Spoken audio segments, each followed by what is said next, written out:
We are at a crossroads in history today. This is not a moment for more talk. British Prime Minister Keir Starmer did not mince words on Sunday about the stakes facing Ukraine and Europe at a summit of world leaders in London.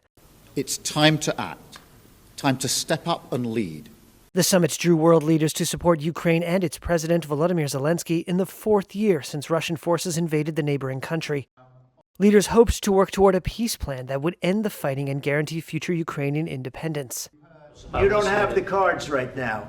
With us, you start having cards. Right now, you don't. You're playing cards. But overhanging Sunday's summit was Friday's fiery Oval Office face-off that appeared to shred relations between Washington and Kyiv. Gambling with World War III. Years of staunch American support for Ukraine and its fight against a Russian invasion appeared to evaporate when U.S. President Donald Trump, who returned to the White House deeply critical of Washington's support for Kyiv, erupted in anger at Zelenskyy. If you didn't have our military equipment, this war would have been over in 2 weeks. In 3 days. I heard it from Putin. In 3 days. Rather than offering support for an American ally valiantly resisting an unprovoked attack by its larger neighbor, Trump instead castigated the visiting leader, admonishing him to accept the difficult position his country was in.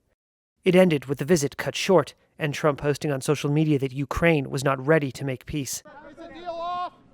The affair sent shockwaves through American allies and prompted pleased responses from American rivals. Трамп, он прагматик. Вот это его лозунг «здравый смысл». Russian Foreign Minister Sergei Lavrov praised Trump's, quote, common-sense approach.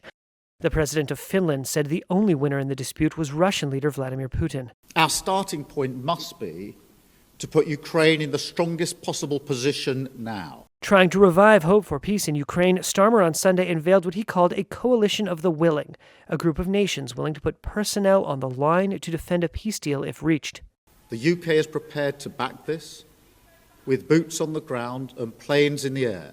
Together with others, Europe must do the heavy lifting.